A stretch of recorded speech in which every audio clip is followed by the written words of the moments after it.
The morning my son asked a Washington judge to take control of my life, he arrived carrying 6 binders filled with photographs, medical notes, bank records, and nearly 2 years of carefully documented incidents designed to prove I could no longer live independently. He told the court I was forgetting appointments, mismanaging money, wandering outside at night after my husband's death. Every accusation sounded reasonable on its own. That was the terrifying part. My son wasn't reckless. He was prepared. He had spent months quietly turning my grief into legal evidence. And sitting behind him in that Seattle courtroom were neighbors, family friends, even my own relatives, nodding along like they were attending some sad but necessary intervention. For the first half hour, the judge barely looked at me. He looked at the paperwork. Carter knew exactly what he was doing because people expect a 72-year-old widow to seem fragile after losing her husband of 40 years. They expect hesitation. They expect confusion. What they don't expect is manipulation sophisticated enough to look like concern. "Your Honor," Carter said softly, voice almost breaking. "I'm just trying to protect my mother before something irreversible happens." It was a good performance, believable enough that even I almost recognized the son I used to trust. Then his attorney played a short security video showing me standing alone in a grocery store parking lot, apparently unable to remember where I parked my car. The courtroom grew quiet. I heard someone behind me whisper, "That's awful." Carter lowered his head at exactly the right moment. But the video stopped 3 seconds too early. Because what the court didn't see was my son standing 20 feet away filming me after intentionally moving my car while I was inside the store. That was the moment I realized something far worse than greed had brought us there. This wasn't panic. This wasn't a desperate son overreacting to an aging parent. My son had been constructing a guardianship case against me piece by piece, long before I ever noticed it. And by the time I understood what he was doing, he had already convinced half the people in my life that I was losing my mind. Then the judge finally looked up from the evidence file and asked me a question Carter clearly believed would finish me. "Mrs. Holloway," he said calmly, "when exactly did you first become aware your son was documenting your behavior?" I looked across the courtroom at the child I raised, the same boy whose law school tuition I paid, the same man now trying to legally erase me from my own life. Then I answered quietly. The same day I realized he'd underestimated what I used to do for a living. Stay with me, because what happens next will show how quickly trust can turn into something you don't recognize. After my husband, Richard, died, the house became too quiet to trust. At night, I still heard things that no longer existed. The scrape of his chair against the kitchen floor, the back door closing after he checked the rain gutters, the low hum of jazz drifting from his office upstairs. Grief does strange things to silence. It stretches it until every empty room feels occupied by memory. Our home sat north of Seattle near the water, a cedar and glass place Richard spent 20 years restoring himself. People used to slow their cars during Christmas just to look at the lights he hung across the trees.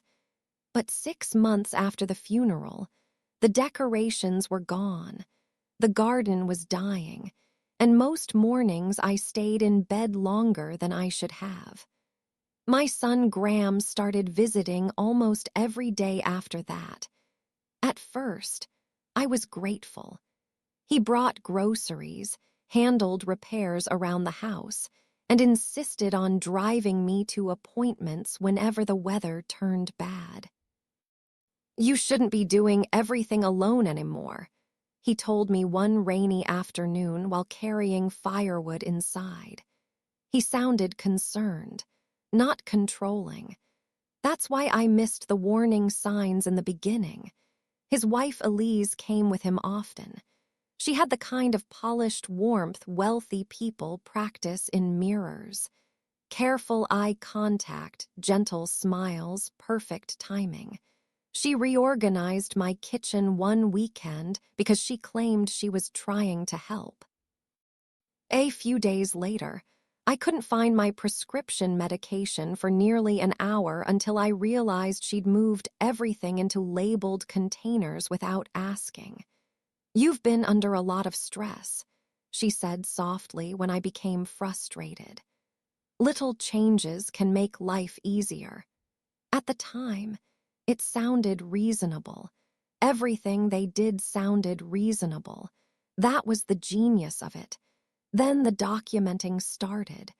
Graham began mentioning small mistakes in ways that felt oddly formal. He noticed unopened mail on the counter, a missed dentist appointment I had actually rescheduled, a burner left on low beneath a kettle for 10 extra minutes after I walked upstairs to answer a phone call. None of those things frightened me on their own. What frightened me was how carefully he remembered them, like he was collecting examples instead of having conversations. One evening, my granddaughter Chloe asked me if I still drove by myself at night. I laughed at first until I saw how serious her face looked. "Why wouldn't I?" I asked. She hesitated. "Dad says sometimes older people don't realize when they're getting confused." The room went completely still. Graham immediately interrupted and changed the subject, but something inside me shifted right there because children repeat what adults rehearse later that night after everyone left. I stood upstairs folding laundry when I heard voices drifting from the kitchen below. "We're running out of time," Elise whispered. "If the cognitive evaluation comes back clean, this gets harder." Graham exhaled sharply. "She trusts me. That's the only reason we've gotten this far." I stopped moving completely. My hands were still wrapped around one of Richard's sweaters downstairs. The refrigerator hummed softly while rain hit the windows, and for the first time since burying my husband, I felt something colder than grief settle into my chest. It was realization. My son wasn't worried about me. He was building a case against me piece by piece, and somehow I had been helping him do it without even noticing. You can tell me in the comments where you're watching or listening from right now. I read every message. And if this story is hitting you, don't forget to like the video and subscribe so you don't miss what happens next. 3 days after I overheard them in the kitchen, Graham arrived at my house carrying a dark blue portfolio tucked beneath his arm.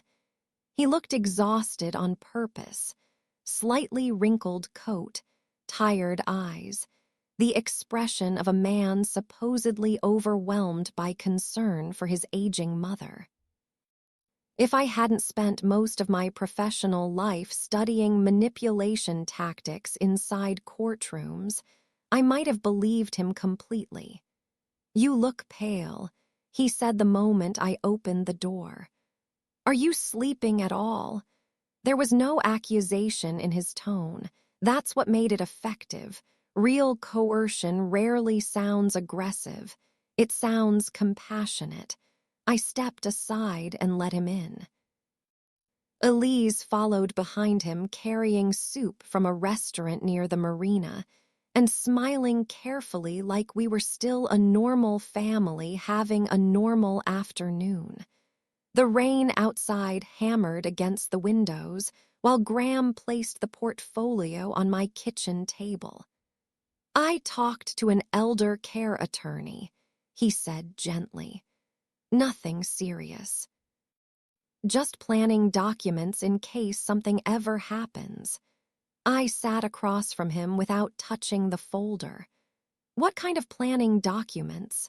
For half a second, his eyes flicked toward Elise before returning to me. Medical directives, financial authorization, basic stuff families usually prepare before emergencies happen. Again, reasonable language, always reasonable. I opened the portfolio slowly.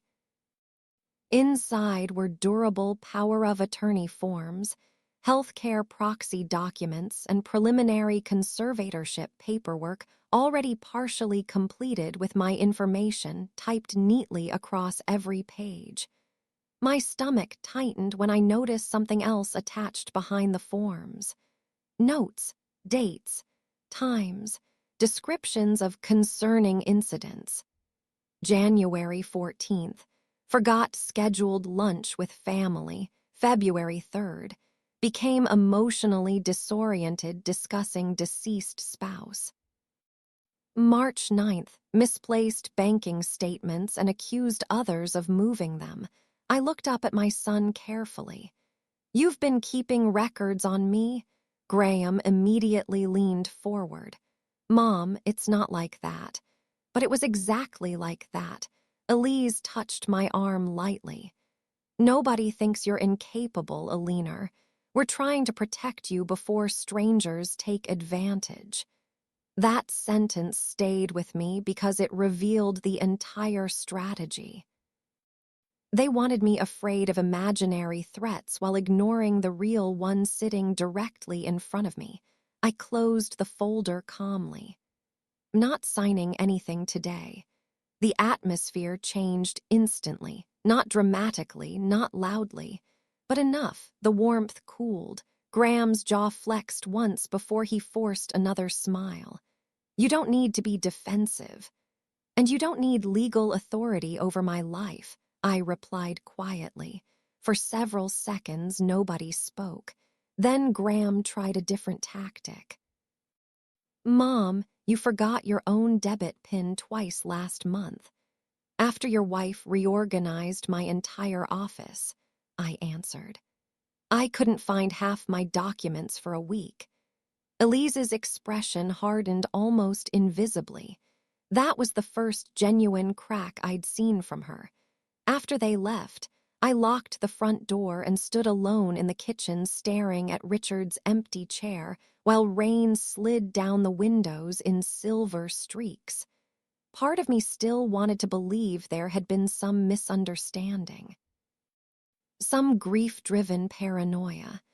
But another part, the part I spent decades sharpening in federal litigation rooms across Washington, D.C., already knew exactly what this was. Graham wasn't preparing for my future. He was preparing for court. And if I waited any longer to respond, my own son would walk into probate court with a professionally documented narrative claiming I was mentally declining, while I stood there grieving enough to almost look the part. By 8 the next morning, I was downtown Seattle sitting inside the office of Daniel Mercer, the attorney who once defended a Fortune 500 executive during a federal fraud investigation. He read Graham's paperwork silently for nearly 10 minutes before removing his glasses and looking directly at me. "Eleanor," he said carefully, "your son is not testing boundaries anymore." He tapped the conservatorship packet once. "He's preparing to petition the court for legal control of your estate, medical decisions, and property." Then his expression darkened further. "And based on these notes, he's been building toward it for a long time. If you were sitting in my place grieving your husband, while your own child quietly documented your pain like evidence against you, would you still trust him? Would you believe it was concern, or realize too late that the people smiling across your dinner table were already planning to take your freedom away from you. Tell me in the comments. I read everything. And if this story is pulling you in, don't forget to like and subscribe so you don't miss what happens next. Because the courtroom hearing didn't go the way my son expected at all. The guardianship hearing began at 9:00 on a Thursday morning inside King County Superior Court. And by the time I entered the courtroom, my son had already filled the gallery with people prepared to see me as unstable. There were neighbors I'd known for years, distant relatives, friends from church, and even 2 former colleagues of Richard's sitting quietly near the back. Graham stood beside his attorney wearing a charcoal suit I had once helped him buy for his first corporate interview.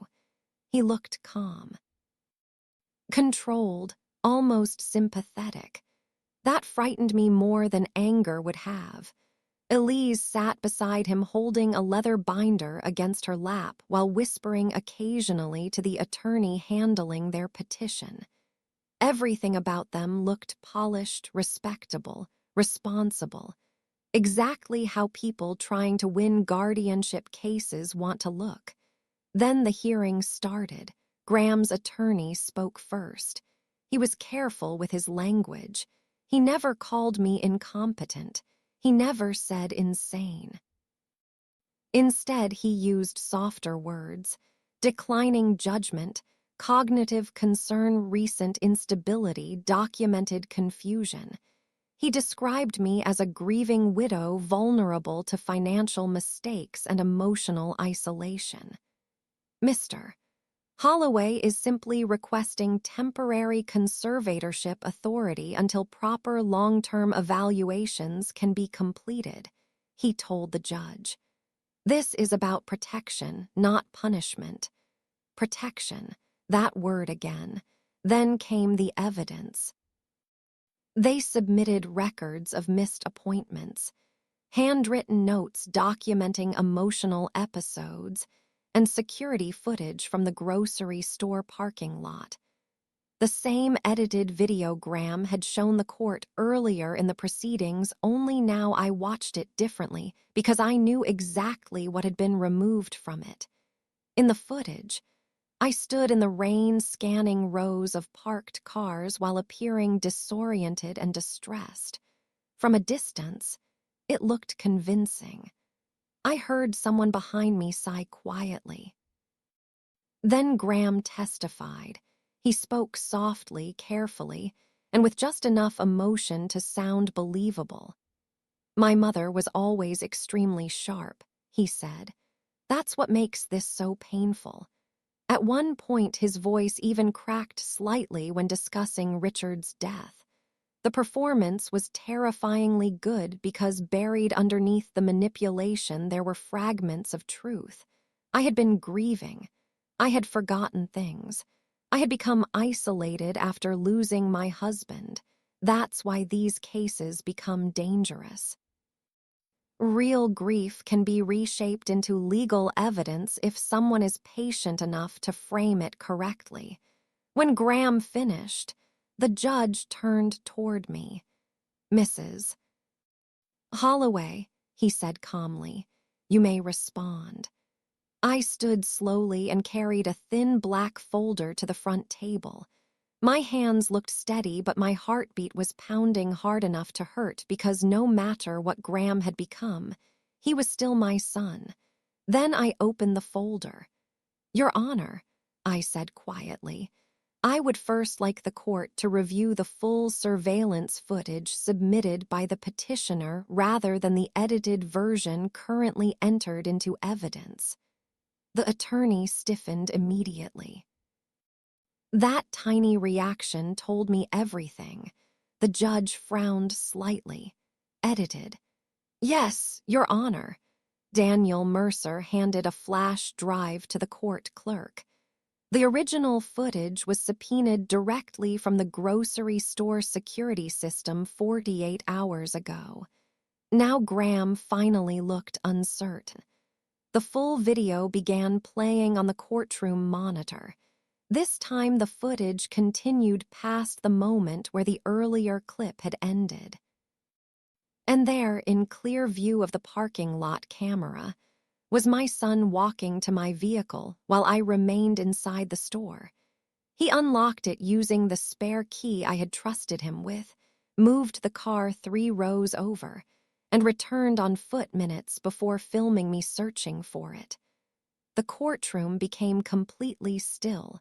Not dramatic movie silence, real silence. The kind filled with people suddenly realizing they may have helped destroy someone innocent. Graham's attorney stopped taking notes. Elise slowly lowered her eyes toward the table. Then Daniel placed another document before the judge. We also obtained sworn statements from Mrs. Holloway's physician, he said. The petitioner's filing omitted multiple sections, clarifying that her memory concerns were consistent with temporary bereavement stress and not cognitive decline. The judge read silently for several moments before looking directly at Graham. "Did you knowingly submit edited evidence to this court, Mr. Holloway?" For the first time all morning, my son looked afraid, real fear, not performative concern, not polished sadness, fear, because the strategy they had spent nearly 2 years building was collapsing in less than 10 minutes. And the worst part for Graham was that I still hadn't shown the court everything I knew. The judge removed his glasses slowly and looked down at the evidence table for several long seconds before speaking. "Mr. Holloway," he said carefully, "your attorney needs to explain immediately why this court was shown edited footage presented as contextual evidence in a guardianship proceeding." Nobody answered right away. Graham stared forward rigidly while his attorney quietly requested a recess, but the judge denied it almost instantly. "No," he said firmly.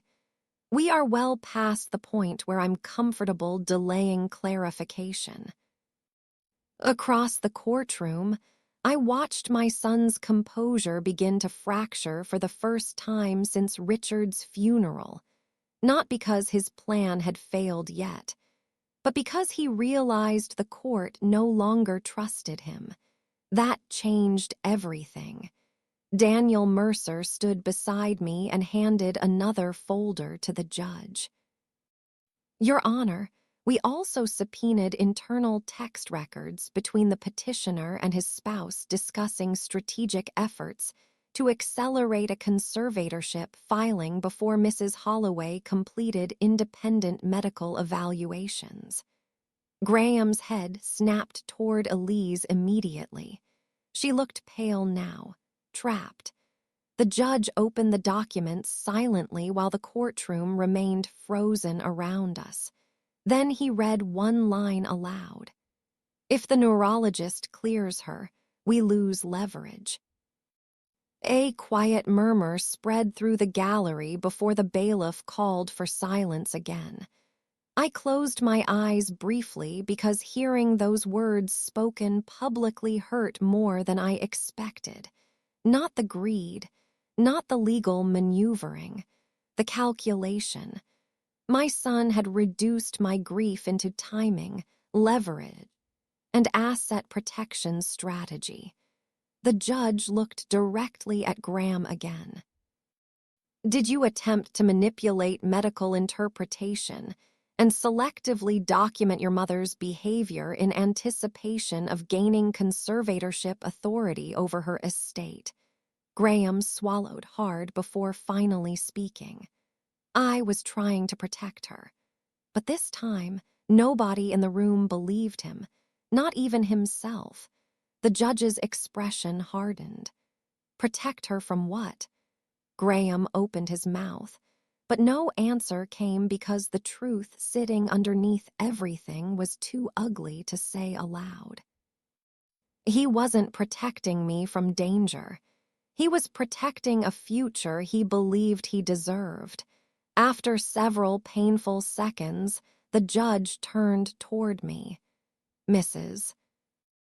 Holloway," he said more gently, "is there anything further you wish the court to understand before I rule?" For a moment, I couldn't speak. I looked across the courtroom at the child I once carried into kindergarten holding my hand. The teenager Richard coached through baseball. The young man I helped through law school after he called me crying from his apartment because he thought he'd failed his contract's exam. I kept searching his face for traces of that person, but all I saw now was exhaustion, panic, and shame. "Yes, Your Honor," I said quietly. "One thing." The courtroom became completely still again. "My husband died 6 months ago," I continued. "And after 42 years of marriage, I did what grieving people do. I forgot appointments sometimes. I lost focus. I left dishes in the sink longer than usual. I spent entire afternoons sitting in silence because the life I recognized disappeared overnight." I paused briefly, feeling my throat tighten.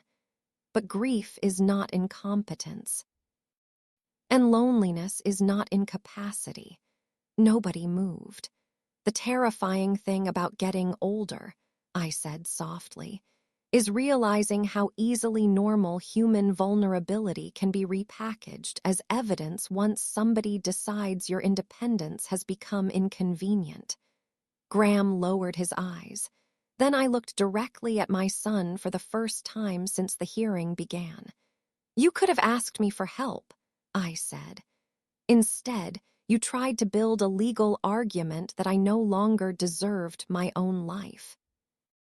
Tears filled Graham's eyes instantly, but I no longer knew whether they came from guilt or failure. Maybe both. The judge issued his ruling less than 20 minutes later.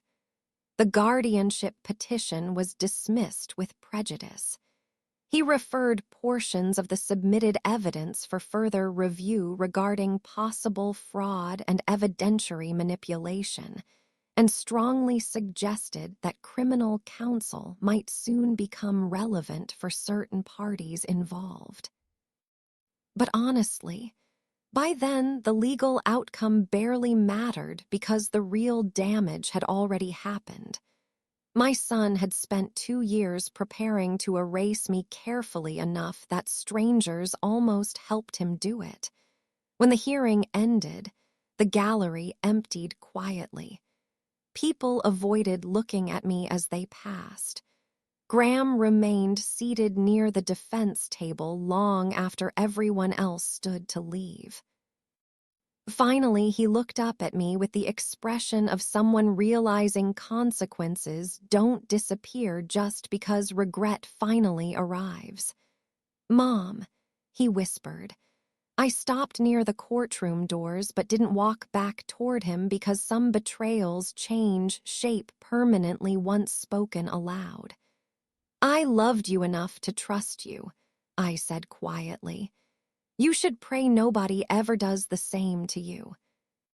Then I turned and walked out of the courtroom alone into the cold Seattle rain, carrying the one thing my son failed to take from me, my own name.